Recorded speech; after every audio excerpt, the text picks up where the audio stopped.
กราบสบายดีเด้อแม่ FC ทางพังลาวพังไทยทางต่างประเทศเนาะมื้อนี้ก็มาพบมาพ้อกับน้องทงอีกแล้วเนาะพ่อพี่น้องโดยตอนนี้ก็พอดีทางน้องทงก็ออกไปหับเครื่องเนาะพ่อพี่น้องเนาะไปเอาเครื่องมาแม่น้องสาวเพิ่นฝากของมาอีกแล้วเนาะพ่อพี่น้องเนาะฝากเครื่องมาแต่บ้านพ่อพี่น้องเป็นมันเป็นอิหยังนี่แหล้วเนาะเป็นหมกม่วงนี่ตอนนี้ก็น่าจะหับเครื่องมาก็มาส่งเครื่องในเฮือนเนาะยังบ่ได้ไปกองพื้นมื้อนี้พ่อพี่น้องเดี๋ยวจักหน่อยก็พากันออกไปกองพื้นแหละนี่เครื่องก็หลายเติบเนาะพ่อพี่น้องนี่อยู่ในสอบเลยน่าจะเป็นมันต้นหรือว่าชิ้นแห้งงัวเนาะพ่อพี่น้องหรือว่าควายเนาะทงก็ลืมแล้วเนาะจักชิ้นงัวจักชิ้นควายเนาะอ่ะโอเคเดี๋ยวสิให้น้องสาวเพิ่นมาแกะแล้วก็เบิ่งนํกันเนาะว่ามีหยังแหน่พ่อพี่น้องโดยอ่ะโอเคเนาะบาดนี้โดยสบายดีน้องสาวตอนนี้ก็เดี๋ยวให้น้องสาวเพิ่นแกะสอบเลยเนาะพ่อพี่น้องว่าสิมีหยังแหน่มื้อนี้ก็ไปหาเอาเครื่องพ่อพี่น้องเอ้ยอาจจะทางทุกคนก็ยังบ่ได้ถ่ายคลิปลงให้แม่ FC ได้รับชมเนาะพ่อพี่น้องพอดีถ่ายตอนที่นี่เลย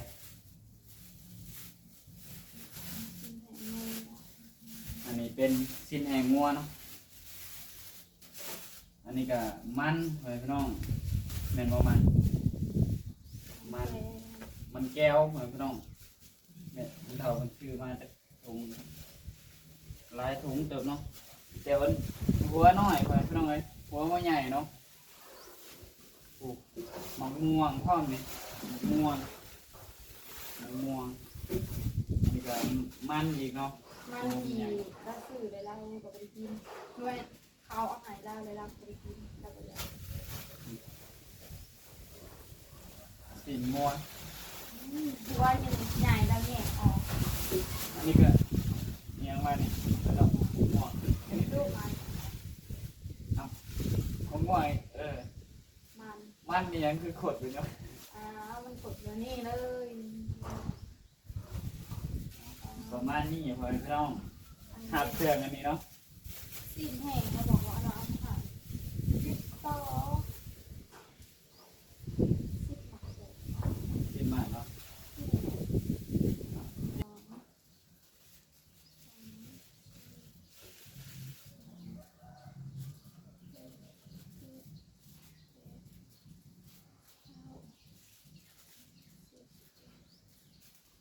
ใช้ไว้10 เตา15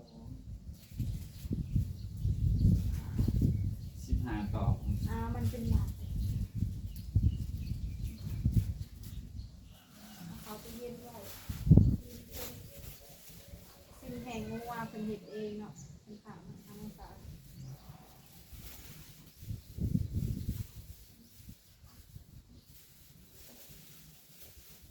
มันซื้อข้าวปลาแพงจริง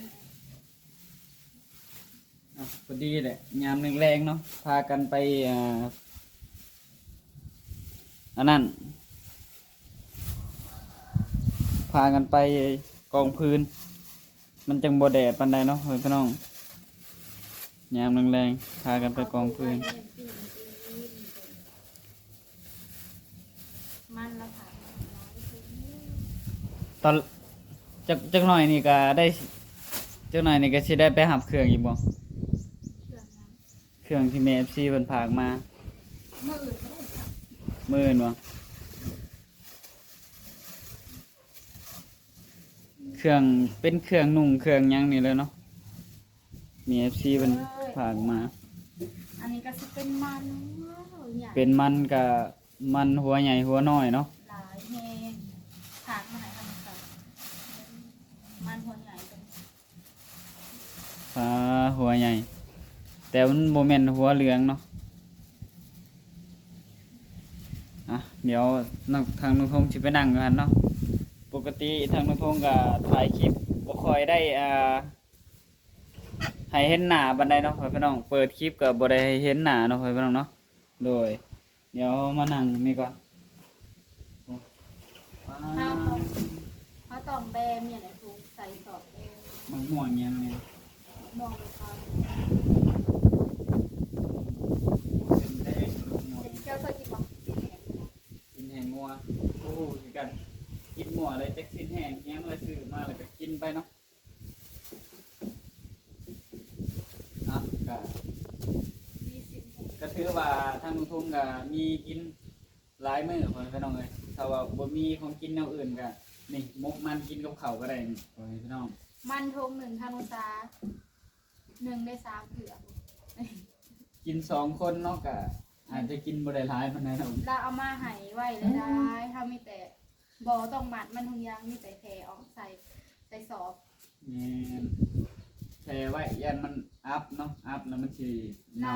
เราซื้อทง10,000นะ ตรงที่พันบ่ อืม เจ้าให้มันหัวน้อยเนาะหัวยังแบบคือหัวใหญ่บ่หัวมัน บ่ฮู้อันนี้เขาเอาให้พี่น้องเอาให้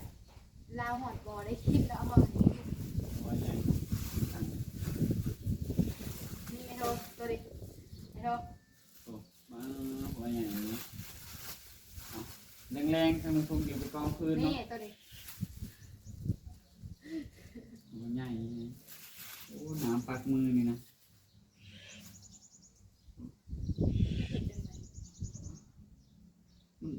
มันก็ออกไปนี่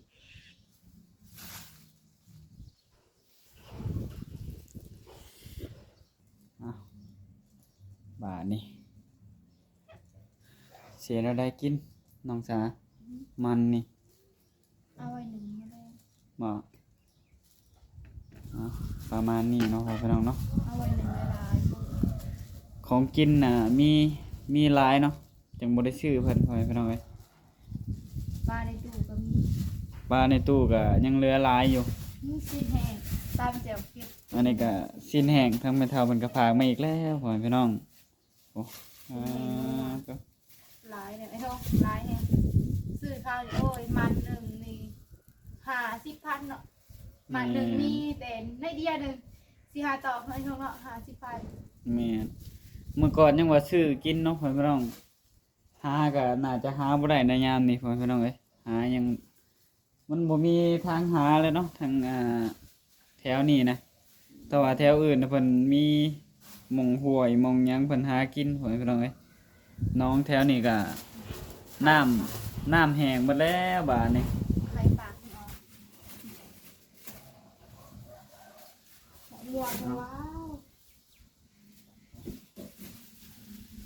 ว มะม่วงหลายขนาดเลย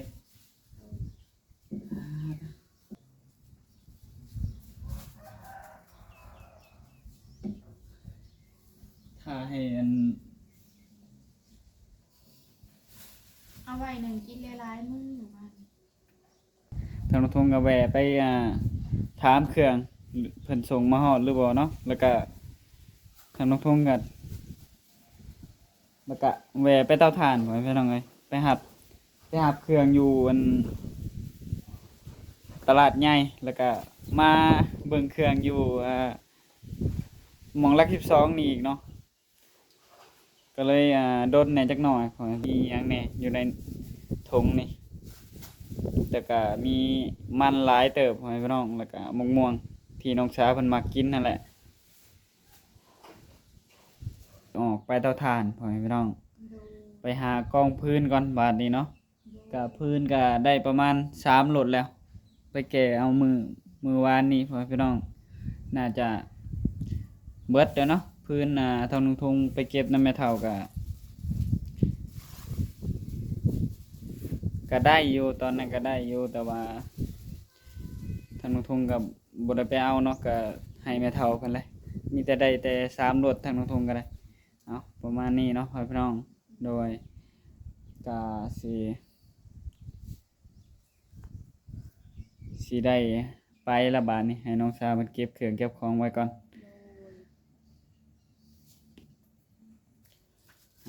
ตอนนี้ก็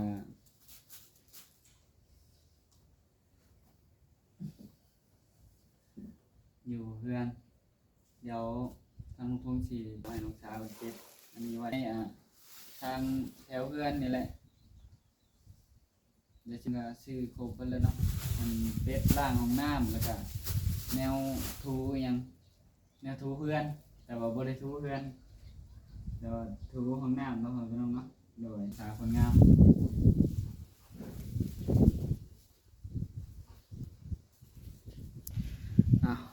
ตอนนี้สิพากันไปเตาถ่านพ่อแม่พี่น้อง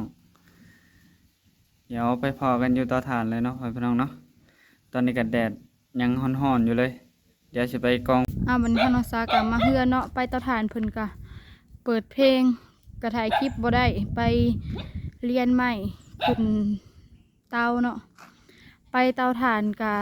เปิดคลิปบ่ได้ทางน้องซาก็เลยมาเปิดอยู่เพื่อนว่าสิมาฮดพักให้แม่ FC ได้เบิ่งได้รับชมมักม่วงกะเริ่มใหญ่ขึ้นนะมือม่วงตอนนี้กะ4:00 4-5:00นั่นแหละตอนนี้กะทางน้องซากะสิมาฮดพักเนาะวันนี้ทางน้องซากะสิไปฮดพักเลยเด้อบัดถอดไม่ได้นะเดี๋ยวขึ้นนะแต่ด้านดอกเดียวก็สิถอดได้สักหน่อยก่อนไปฮดพักก่อนทางน้องซากะสิมาฮดพักเลย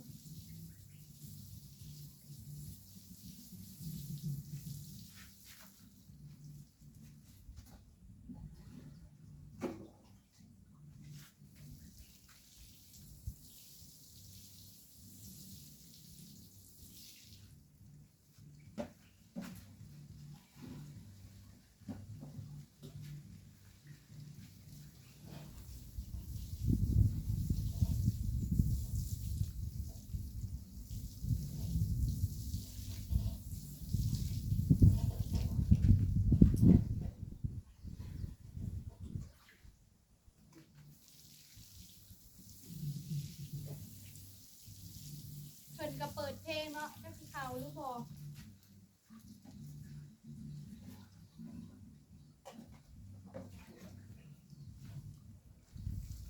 เพิ่นเปิดเพลงทางน้องซาก็ย่านเพลงเข้า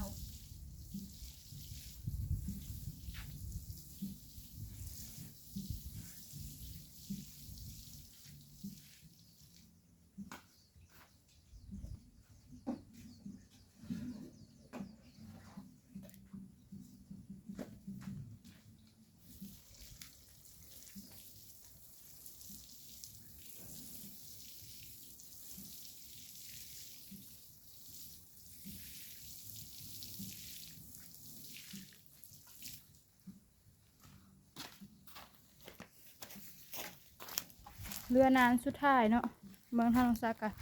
สิทูดกล้องมาก่อนเรือนานสุดท้ายเลย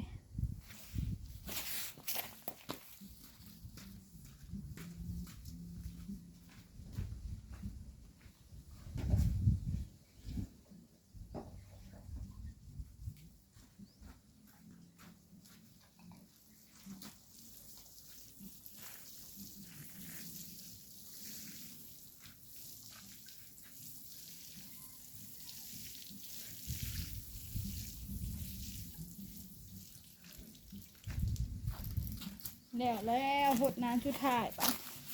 สีไปหดมักถั่วหดมาเลยหดแล้วนะพักก็ยังบ่ขึ้นดอกเนาะพักก็ยังบ่ขึ้นจะทำน้องซากะหดมาเลย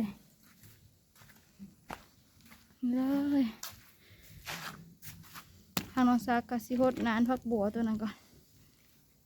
กองมันอันก็สีเหลื่อมๆเลยเด้อ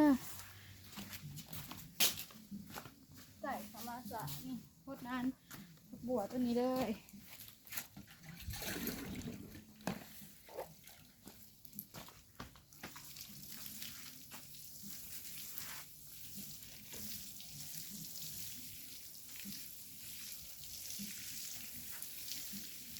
ปลูกพอได้กินเนาะผักบัวก็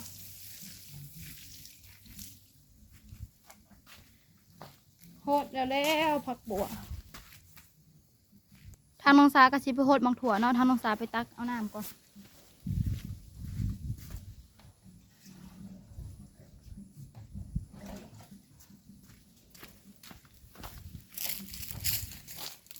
มักถั่วก็เริ่มเป็นหมากแล้ว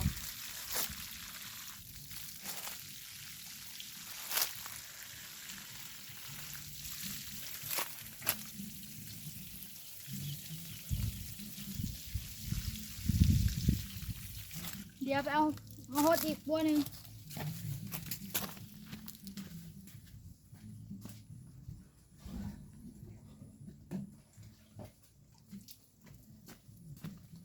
โหดอีกบัวหนึ่ง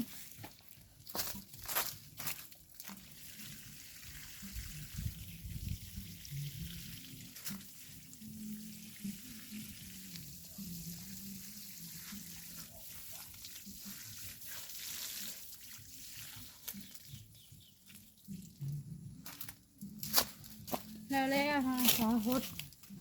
พักแล้วเปิดแล้วบาทนี่หมอกม่วงเริ่มใหญ่ขึ้นนับมือแล้วนี่เลยหมวงกะนี่หมากนี่ทั้งเทิงดกกระเพราอยู่นี่เลยหมวงทั้งเทิงปลายมันกะดกเนาะหมวงต้นหมอกม่วงกะพอได้กินอยู่พอได้กินหมากมันนี่เลยหมอกม่วงยังนี้ถ้าน้องสากับหูน้องจะเขาหมอกม่วงยังต้นนี้กะเป็นอยู่ต้นนี้กะบ่มีฮอดหมากฮอดดอกเนาะต้นนี้ดอกเต็มอยู่นี่เลยหมากก็อยู่ในต่ำๆเลยต้นนี้มันอาจสีตอบกับแสงแดดในโทรศัพท์ทางองศานี่ทางเทิงคูหมากมันบัดนี้ทางองศากาสิขอจบคลิปไปเพียงเท่านี้พบพอกันในคลิปหน้าเด้อกราบขอบคุณทางเมฟซีเบิร์ดสุขูสุคนที่เบิ่งคลิปพ่อน้องสาตั้งแต่ต้นจนจบที่บ่ขามโฆษณาทางน้องสาว่าพิพาทประกาศใดก็ต้องขอโทษขออภัยทางเมฟซีเบิร์ดสุขูสุคนทางน้องสาสิขอตัวลาไปเพียงเท่านี้ขอกล่าวคำว่าสบายดีบ๊ายบาย